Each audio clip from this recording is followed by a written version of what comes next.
हाँ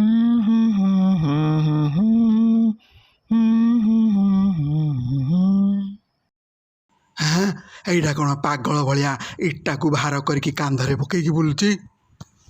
झोट तोर ये कि बेश किरे भाई पाणीपाग वाला टीवी रे घाई घाई प्रचार करुचन जे सावधान सावधान बात्या आसीब 500 किलोमीटर बेगरे पवन बहिब बाहर को बाहरंतु नहीं जीवन प्रति विपद अछि तू देखिनु कि हाँ हाँ देखी ना आ शुणी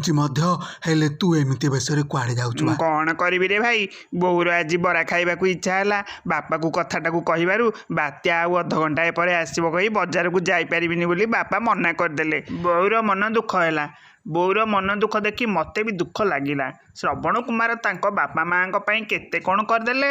आउ सेई कथा भाबी मु बात्या को न डरी मो बो पाई बरा आने बजार को जाऊँगी हे सब ठीक जे ए इटा गुड़ा कहीं कांधरे पकईचु बा ए भाई तू तो जानचु टिके पवन हेले मु दोहली जाए बजारू फेरवा बेलू जदि बात्या आसी जाइथिवो तेबे ए इटा सांगरे सी मते उड़े नहीं पारिबनी सेइथ पई ए प्लान करछि आ